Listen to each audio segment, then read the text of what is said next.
All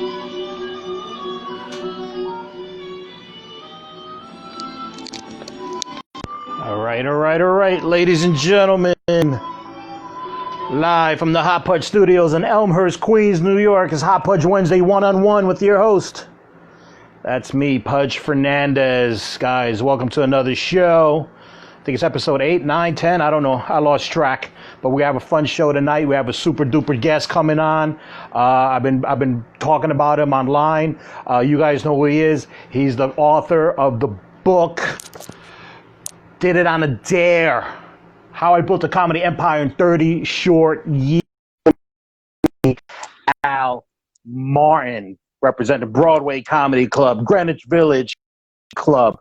Also, formerly the New York Comedy Club, where it all started. Yes, one and all. There he is. The man, the myth, the legend. Al Martin. How you doing, Al? Pudge. How are you today, buddy? Yes, sir. Pretty good. Pretty good. Not too bad. Before we get started, Al, how's your health? How's your family? How are you doing? Great. We're down here hunkering in sunny South Florida, where things are starting to open up.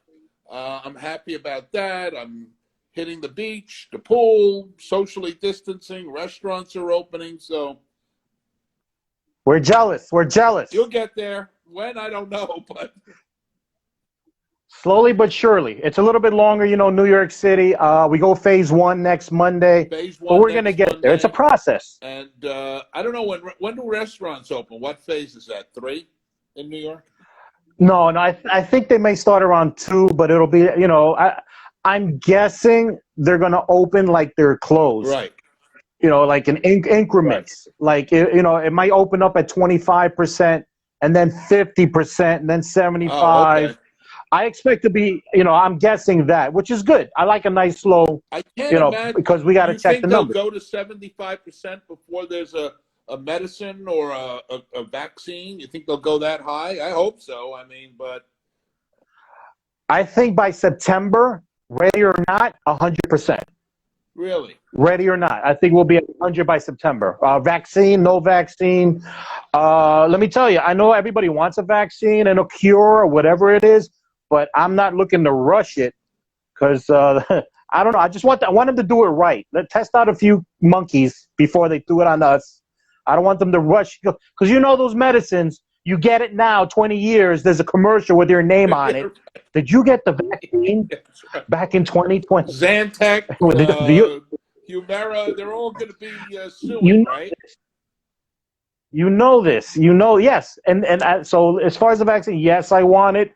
But take your time. We have monkeys and inmates, plenty of, you know, just test it out accordingly before you start giving it to inmates. Aren't they pretty much getting released from prison from what I'm reading, or what's going on there? Yeah, it was a big release program in New York City. But they was overall, from what I saw, somebody posted some numbers. It's in the low percentages that there was some repeat offenders. Gotcha. But I think it was less than 10%. Gotcha. So no program is going to be perfect. I know it sounds fucking wild to release them, but I haven't heard anything since. So I guess no news is good news. No news is good news. No news is good news. I have a little bit different timetable in my mind. Listen, I kind of hope that your timetable is where it's at because I'd love to be going full blast. But I think we don't reopen comedy clubs at least until, if everything goes right, early August. But I think there might be a blip in New York based on our current mayor not being the most capable, in my opinion. So, you know, you might be looking at you might be looking at September. You know, and as far as the capacity, gee, I would hope for 100. You know, but I don't think so. I think we're going to probably be opening at 50, but 50%. Let's see what happens. All we can do is wait. Right. There's been That's no the guidance. biggest thing. There's been no guidance from City Hall. No. So, you know what? All we can do is, you know what? I from the beginning, since March, I told my family, I said, look, just throw everything out of your mind. Just don't look for nothing. Don't wish for. Don't throw everything out of your mind. I gave them 2 dates. I said baseball by the 4th of July and we'll be back to normal by September. That's the best. I said, let's look for that. Yeah. Keep it simple. Yeah, listen, I'm with Baseball you. by the 4th of July. I want to know why And I September. can't get any refunds from the Yankees. I have a partial season plan. They've missed April. They've missed May. We're already in the beginning of June. I can't get anybody on the phone to give me a damn refund for my games that I paid for and haven't been played. They give you the official answer. This season hasn't been canceled yet, so these games could be made up. Yeah, I doubt it. I really do. They're wishing. You know what? They're not going to give. They're going to do anything they can to hold on to the money. I think they're gonna wait it out. I mean, they're betting on you're a diehard fan. You're not going to go anywhere, and somewhere along the line, they're going to try to make you an offer you can't refuse. They're going to work something out. So, I mean, as far as a business, they're pretty good with their what they're doing. So I wouldn't lose You hope. think I'm the sure you'll baseball get season, something back. you think it'll take off this year? I really don't think they're going to come to an agreement. I'm confident. I'm confident, and I'm hoping. I'm really not just for selfish reasons because I miss the game so much, but I think baseball will do a lot of good for America more than ever because we need something to alleviate the pressure, something to take our mind off what's going on. Just a little relief. Oh, yeah. I mean, by now we're going. And I think baseball, just sitting down and watching a game and feeling that vibe, feeling your Yankee announcers, me feeling my Met announcers, and just watching a double play. I think it would just be such a great good for our country right now. Just that little relief, and that'll give us, And just to get something out of that Cespedes contract, for God's sakes, he was ready to come back in a contract year. I think he was going to have a big year. And look at this. He owes us. Yes, absolutely. He owes. Listen, speaking of baseball, did you see that tweet by your guy, the pitcher, to the Tuve on the Astros? Well, that wasn't. That turned out to be a fake news story. Really? Yeah. I mean, honestly, I thought that was hot. He would have been suspended for life if he really put out that tweet. That's a totally look it up. It on what's that site? Snopes. Snopes, yeah. Look it up. I thought that was pretty hot. That was okay. All right. Fake, it was all over though. I've seen it for over a week, so I didn't think at all after so many. People spread all sorts of crazy stuff on the internet, and people buy into it, and I've certainly fallen victim to it, but I can't, can you imagine anybody publicly saying that? Now, listen, in the locker room, the talk could be, hey, listen, I'm going to get that little midget, and I'm going to pop one in his head, but all apologies to midgets out there, but, little people. I am a comedian, so sometimes I take little liberties with what I say, and I do apologize to anybody out there that's in the little people world. But they're midgets. No. Listen, Altuve was a cheater, and I think he will get popped by some pitchers. But many. To publicly admit you're going to do that, you could wind up with a suspension for life. True that. Let's see what happens. I'm hoping the season starts, and then we'll play ball. Absolutely. I want to get to your book. Sure. Before that, I got an interesting question because, first of all, I read the book, loved the book, very insightful. It was a fun read, lots of cool stories. I even learned more about you. Thank you. But here's my question. The one thing that wasn't in the book, and I'm curious, because in my 15 years of comedy, there's something that you're the only one that I share with, I believe, and I've never found anybody else sharing this one thing that we have in common, you and I. And that is because I had a conversation with you one time years ago at a Christmas party, and it turns out that we both, before we came into the comedy world, we were both loss prevention. Yes, I was. I worked for Macy's for years. Yes. Yeah, 15 years in comedy, I've never met anybody else who's worked loss prevention. And for those of you guys watching. Do you follow wrestling? Yes, Okay. Do you a little remember bit. Yeah, a little bit. the wrestler Johnny Valiant? He was a tag team Yeah, yeah, champion for the yeah. WWF and WWF. WWE. Yeah, yeah. He was a manager. Well, Yeah, he was a Johnny manager did too. stand-up comedy for a while, and I mentored him in stand-up comedy. He was from Pittsburgh, and he did stand-up Yeah. comedy. And by the time the WWE let him go, and he was no longer in wrestling, he got a job as a department store detective. He was an undercover. He was an Wow. undercover operative for a Pittsburgh department store, and that's when he decided, hey, after all these years as a wrestler and a manager and in the spotlight, I can't end my life Yep, as a yep. security guard at a department store. So he tried to Wow. make a stand-up career for himself, and this was in the, Wow. I would say, Eight, early to late mid 80s? '90s, Okay, early maybe 90s. Yeah. late '90s already. I don't remember. But I remember. I was a kid. I remember watching them. Yeah, I remember exactly. watching them. So that would Yeah, be and three people I I know mean, in security that were in the company. wow. Yeah. Yeah, because it's so, I mean, and for those of you watching, loss prevention is basically department store security. We're the undercover guys that go out and capture shoplifters, for starters, and we also do investigations and audits and things like that. What I actually department had a lot store of did you fun. work for? Well, I was fresh out of the Army, and I applied to a couple of stores. Macy's was the first to hire me, and they put me as a door guard because that was their entry-level That's program. what I did. I worked for And Macy's at the door. I did Queens Boulevard. I was there for a month, but then I got a call from Marshall's department store who had applied earlier. And when they got a load of my resume, it turns out the manager of loss prevention at Marshall's, he was a former infantry 82nd Airborne drill sergeant. Ah.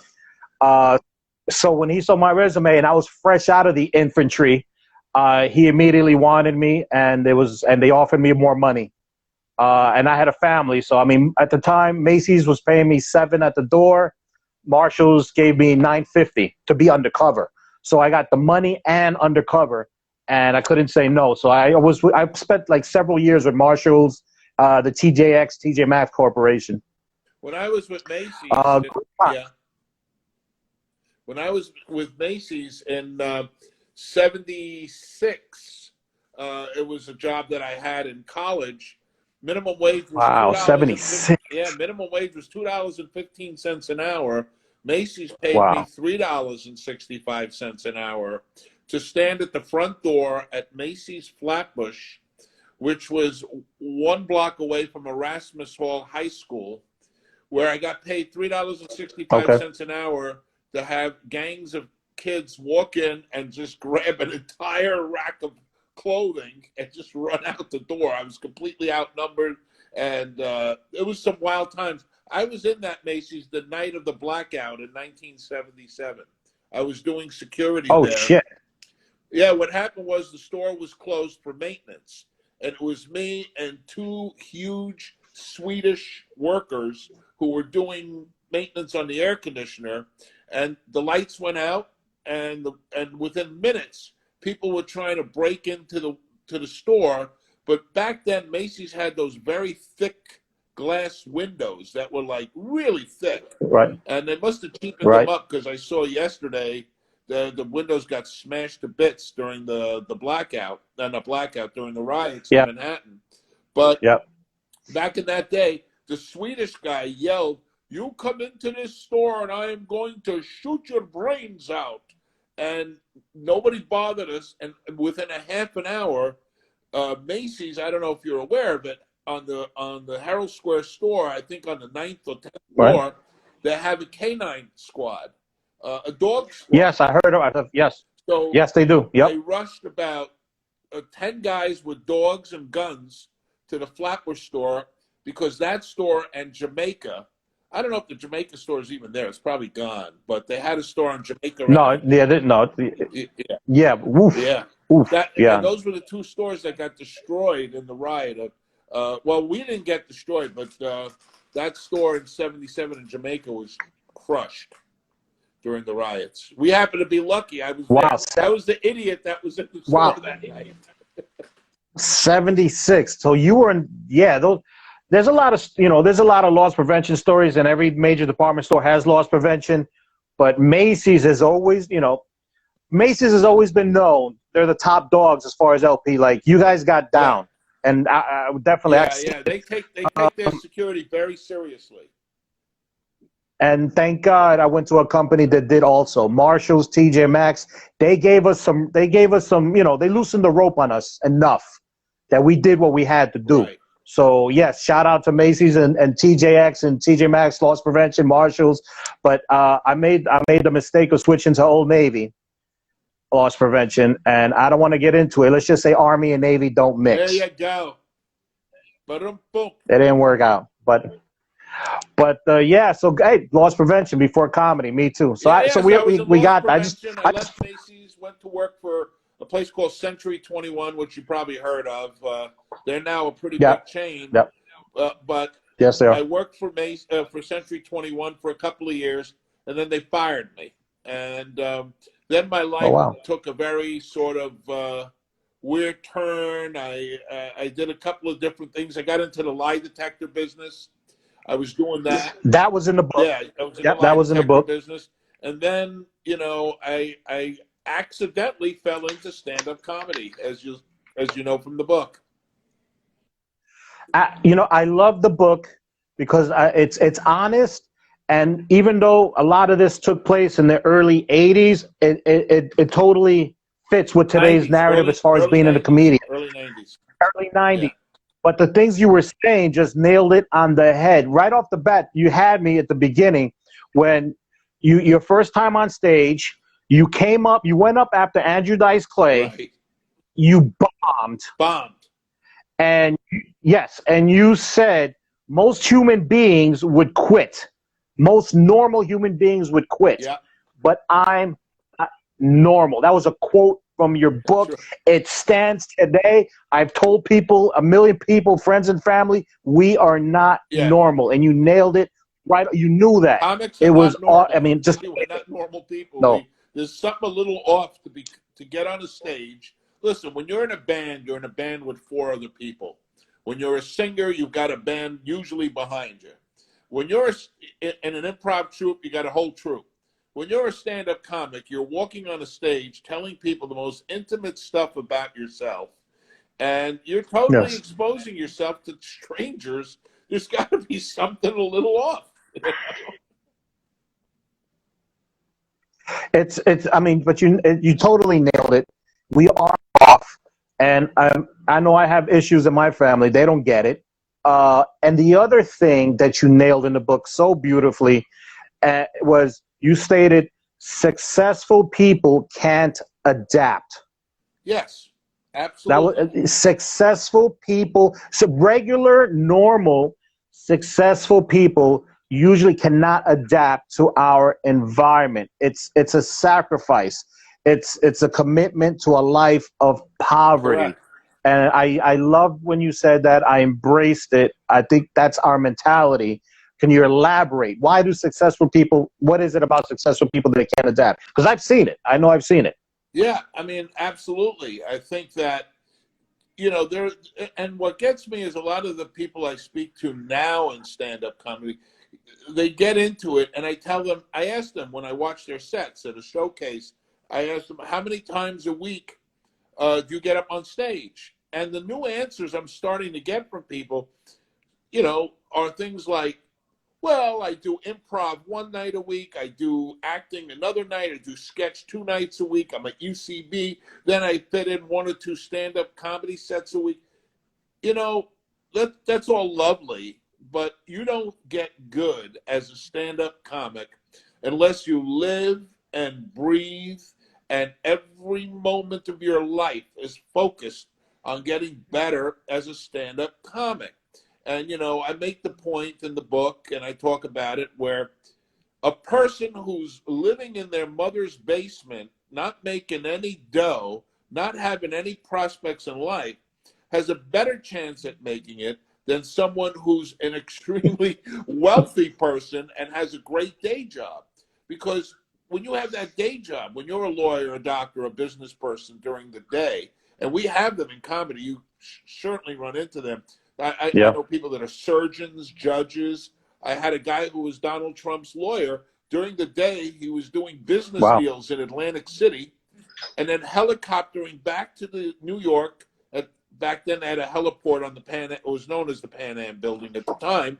They would land the helicopter. He would get in a cab, shoot over to the New York Comedy Club on 48th and 2nd at the time. He would bust tables in his suit. Okay, 3 hours earlier, Wow. he's negotiating multi-million-dollar deals. He's busting tables to get 5 minutes on stage. So, but at the end of the day, he did that for a short amount of time. He met a girl who wanted to be married to a lawyer, not a comedian. I've seen that. And he went with the money.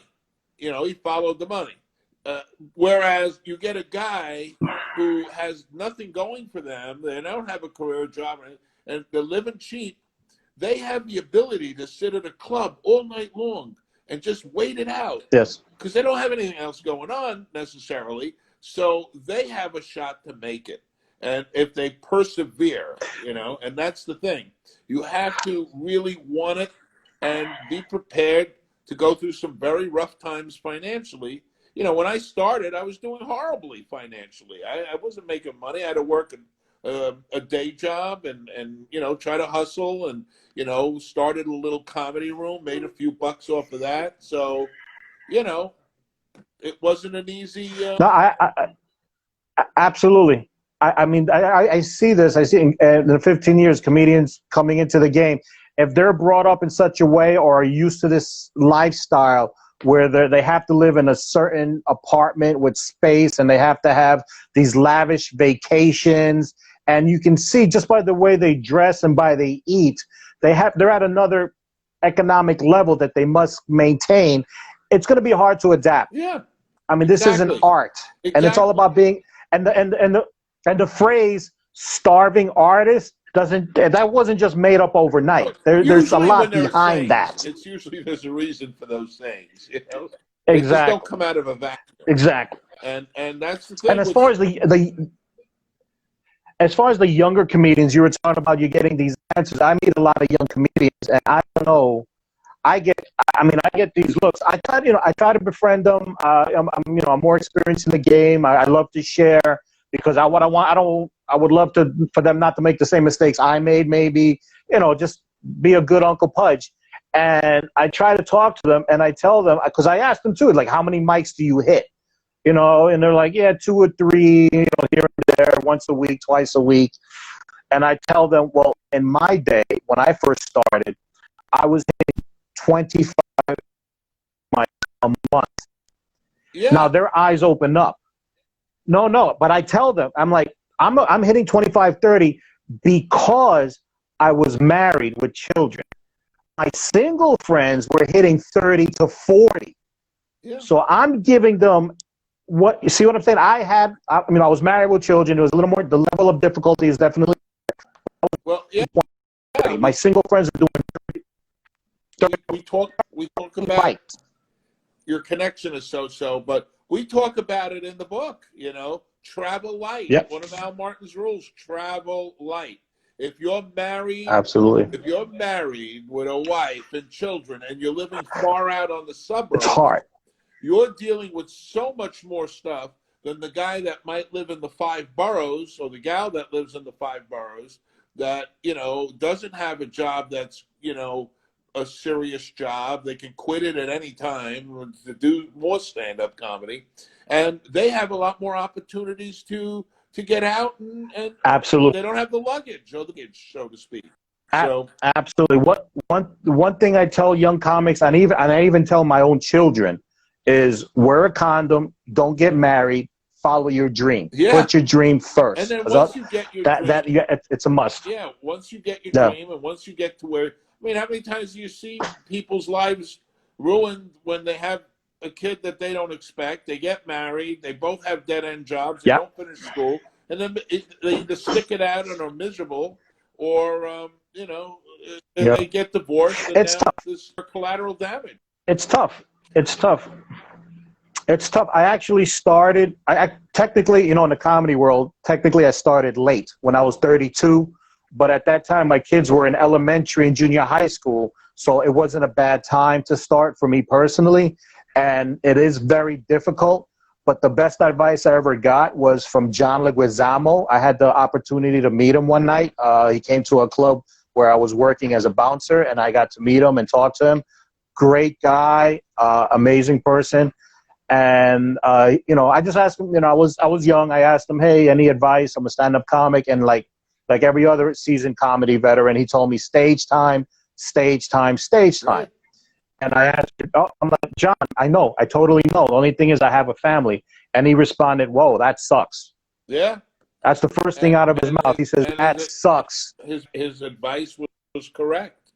And he told me,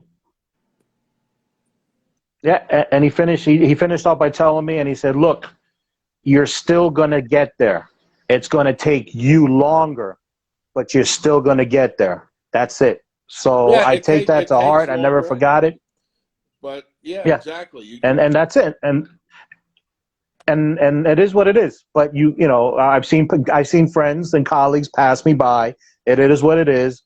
But hey, you just keep pounding away. You just got to keep pounding away. That's it. That's part of the never give up attitude. And you never know when it's not so much, a lot of comics, and we get into really in depth in this in the book, but a lot of comics try, when they get a little bit better, to start sending out a bunch of headshots and bombard people with links to watch.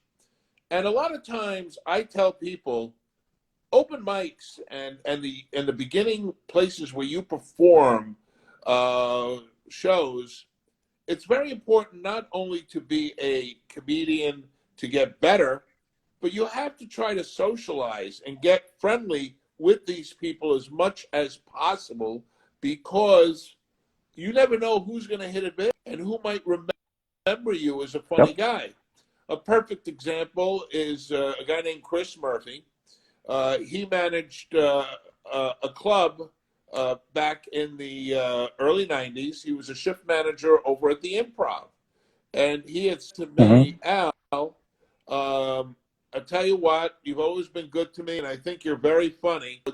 Audition for Silver at the Improv, but I'm going to get you an automatic call back. All you got to do on your second time there is just impress her, and you'll be passed at the club. So it was a matter of, I could have stood on that line all day long. Back then, you had to wait on a line 3 hours to audition for Silver. Yeah. But because someone liked me and someone knew me, I was able to push ahead. So the relationships you make when you're younger as a comedian, never ever throw any of them aside, because you just never know who's going to get a sitcom, go out to LA, and is going to need writers. And they might just pluck you. Seinfeld's writers were all mainly stand-up comedians that he knew from his New York days. Sure. Yep. You touched that in the book, relationships, and also thinking outside the box. Absolutely. Huge outside the box. I love your story. Tell us about the $20 loan story, because I think comics need to know what thinking outside the box is. Absolutely. Thinking outside the box. So very early on in my career, I went to a comedy club, and I did their open mic, and I signed up. And as often happens with the new kid on the block, you don't go up that early. You go up like almost last. I was going up last at the open mic. And it happened a couple of weeks in a row. And I had a day job at the time. So I'm sitting there going up like 1 o'clock in the morning, and I couldn't get up for work. So one day I'm standing at the bar at this comedy club, and I overhear the MC saying how he's broke, and he does $20 in his pocket to get home and buy a sandwich or something. So I turned around and I walked over to him and I said, I don't mean to be a businessman. Please, shut me up if I'm out of line. But I happened to be waiting to go to the bathroom, and I overheard you say you can use $20. So if you don't mind taking it from me, here you go. He was so appreciative. I mean, so appreciative that I wound up going third that night rather than 23rd. And I got up at like the third comic on the show at about 9:45 rather than at 1:30 in the morning. And the following week I came back. He never paid me back the next week. And a lot of people would have gotten very upset about that. But I walked over to him and I said, hey, how's everything going? Are you okay?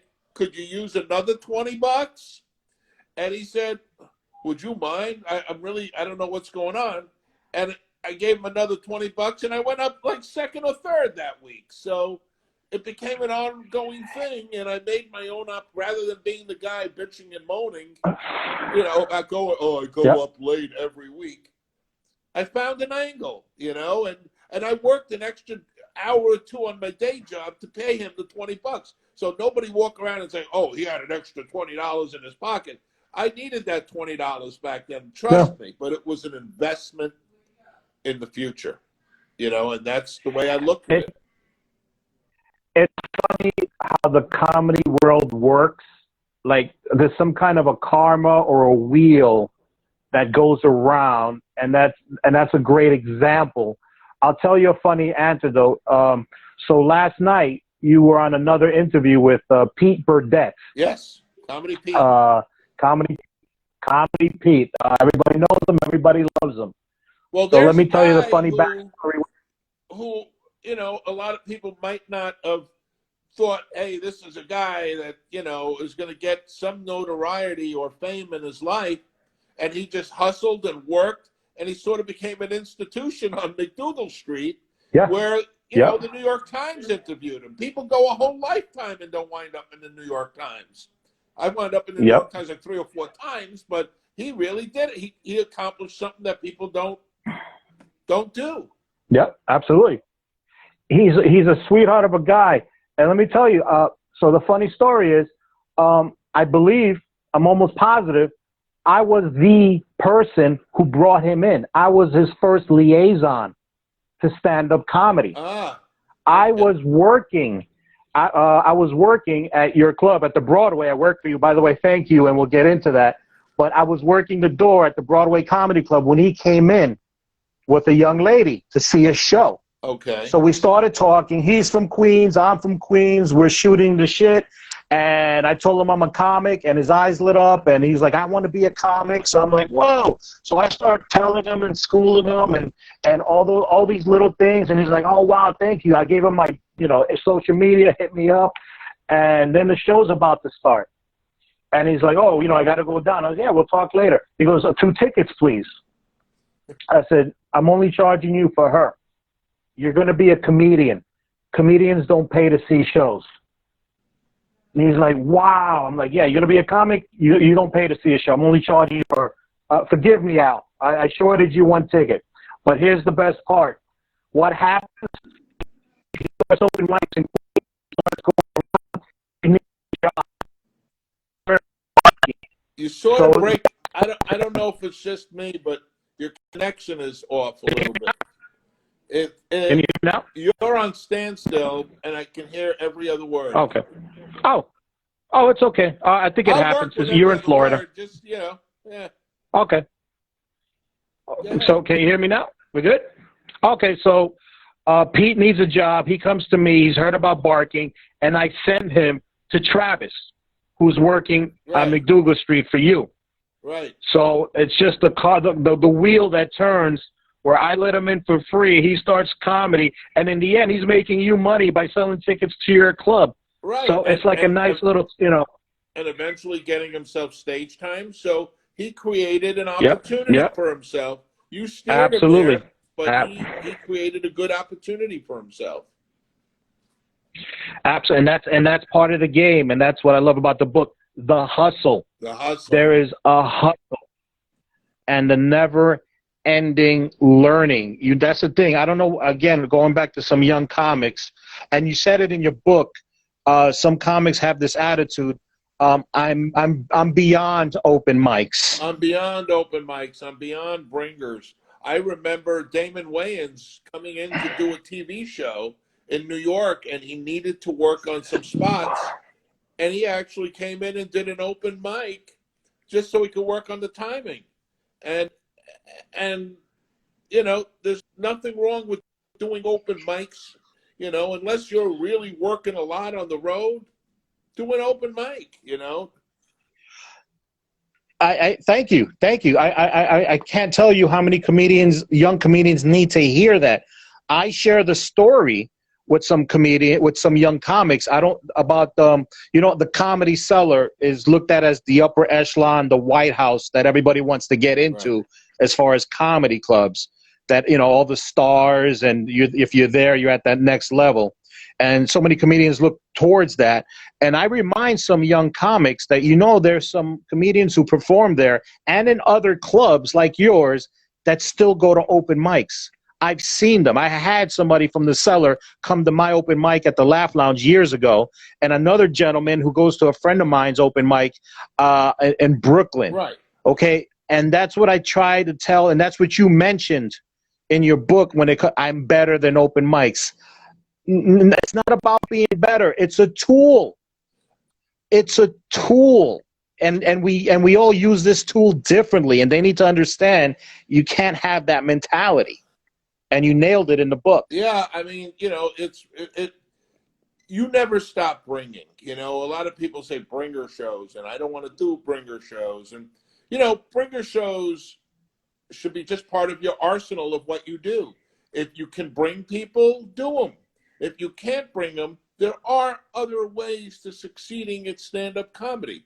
But because you can't do the bringer show, don't take it away for other people. And yes, do comedy clubs make money on bringer shows? Of course we do.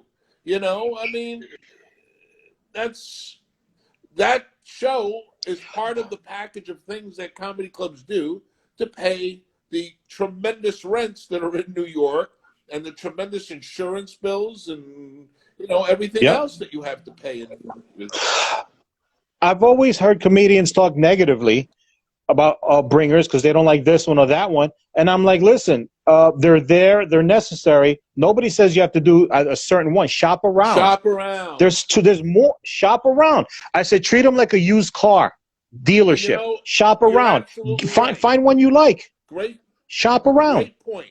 If you go to a bringer show and you bring 20 people and they put you dead last, don't ever do that show again. That's exploitive. Right. They've asked you to bring the bulk of the audience and then put you on last.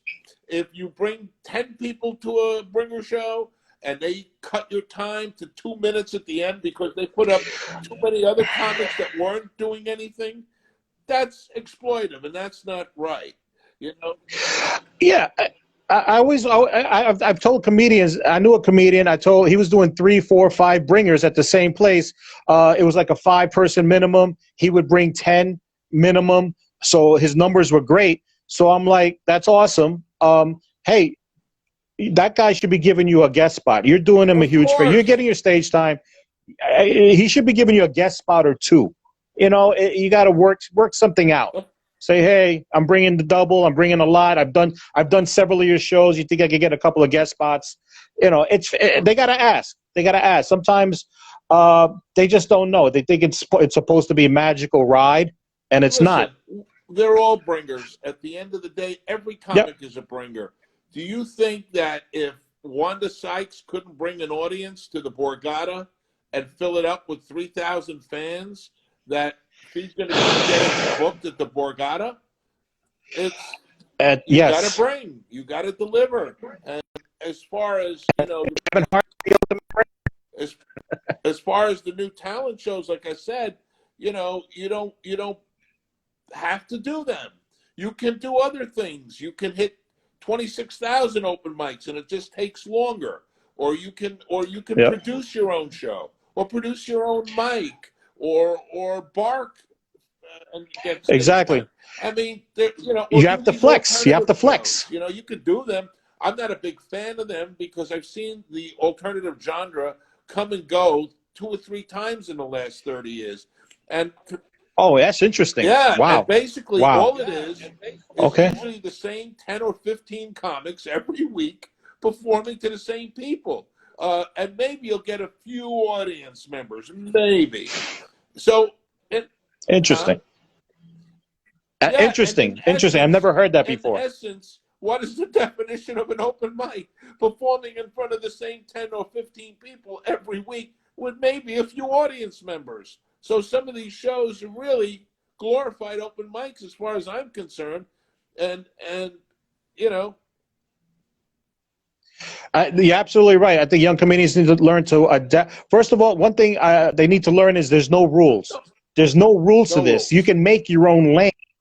You can adapt. You can overcome. You create. Like as far as like, I never had the mentality I'm better than an open mic, but I knew I reached a point where I was tired of Of open mics because course. I was Listen, fiending. I was fiending for people. I wanted an of audience. course. And I think the first thing I did was I started barking.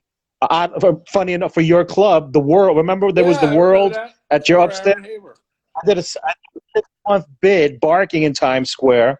And then after that, I started producing because I needed, you know what I'm saying? Yeah, I I mean, just listen, needed to find a way. I tell young comedians all the time, do when they tell me I work a day job or I can't get out at night.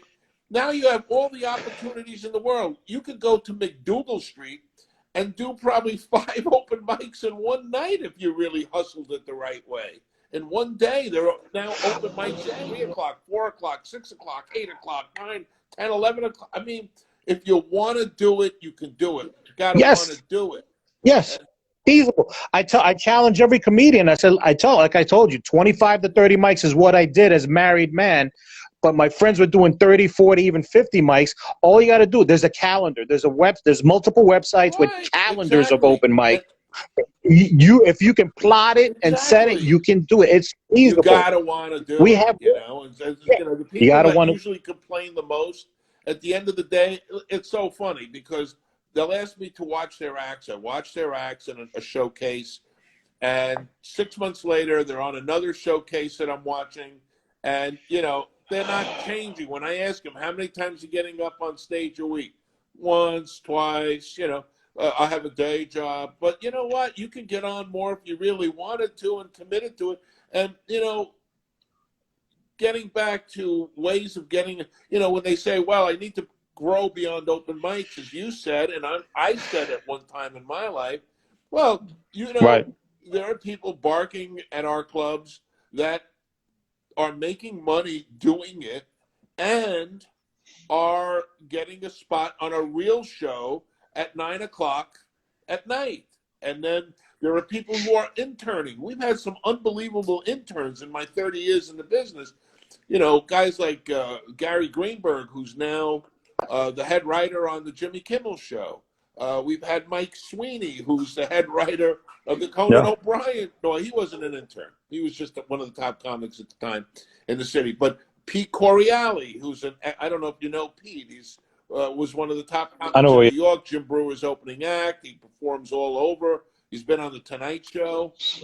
Sam Morrell, Adam Glynn, Mike Boschetti. I mean, Mike. Yeah. in the very early days of New York Comedy Club, Chris Mazzilli, who went on to open Gotham Comedy Club, for a short time was an intern at New York Comedy Club. And then he went on to manager, and then he went on to open one of the most successful clubs in the country. So you can do it if you want to really do it. Jim Gaffigan is a guy who made it as a comedian, and I don't recall him ever being a good bringer. He was a terrible bringer.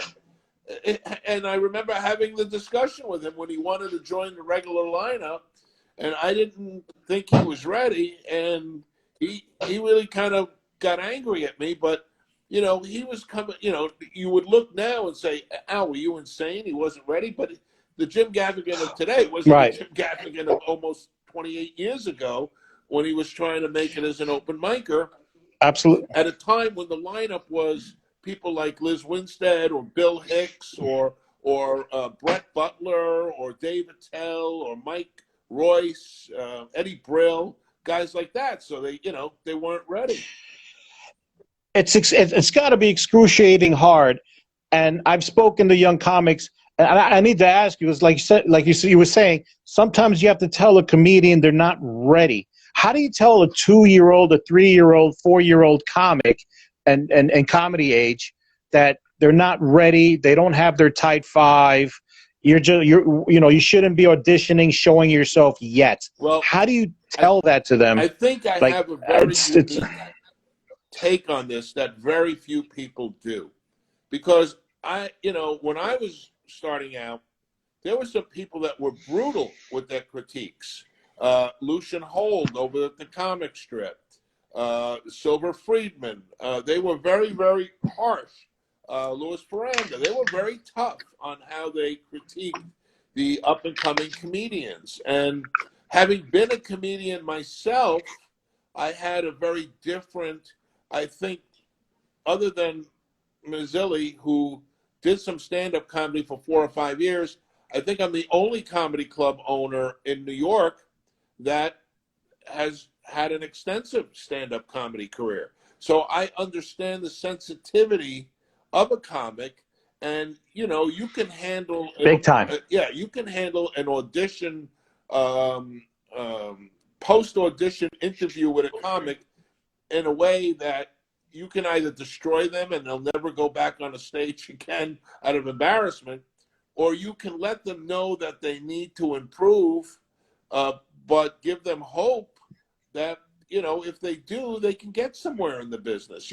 It's never been my goal to destroy someone, in talking to them. I've always felt that, and I've never seen it done for young comedians, if they're doing an audition show or some kind of a show where they're showcasing, I've always thought it'd be great if there was somebody that would give them a report card where everything was broken down. It's like, it'll be the mechanics, stage presence, writing, delivery. Almost, because I have little nephews and nieces, and I see the report cards, and they have, how they're graded 1 to 4. 4 is the best, and 1 is not and needs improvement. Like a simple report card for young comics, so they can see. Because sometimes, I don't know if they understand, but there's different parts of being a comedian. It's not just being funny. You got the mechanics, the writing, the delivery. Everything. They need something written so they can look at, and that way they have a clear course of where to move forward with that. Just a thought. Yeah, I mean, well, I sort of informally do that, but I don't think people are going to sit there with an actual report card, but you can let people know in a few seconds exactly where they need to improve. The sad part is there are some people I've been watching for years that keep coming back to these audition shows, and they don't take any of the advice. They don't do any of the stuff I discuss with them. And it's like, isn't there a saying like, craziness is doing the same thing over and over and expecting a different over and result? over again? I mean, so. And that's another thing. I don't know if some comics realize, it's about research. It's about your history. It's about the writing. It's about watching and learning and just it's basically college. It's everything. And you need to put into work. You just can't go up there blindly. You need to learn. It's some comics just, I'll ask a comic, do you know the formula of a joke? And they don't know the exact formula, or they got it wrong. That should be day one. Right. It's I don't know. I don't know. Al, I wanted to ask you, because you were saying that you're one of the only owners who has an extensive stand-up comedy career as far as performing on stage. I didn't see it in the book, but let me ask you, at what point did you have to draw the line and separate and kind of say goodbye to performing and be like, I can't do this anymore because now my focus is on ownership and running? At what point was there a certain Yes, day, a yes. time? You Yeah, know, well, what I gotta find. I gotta. it really, and I discuss it in the book. It really all comes down to my kid. You know, I had Oh, okay. Dina Marie, who Right. I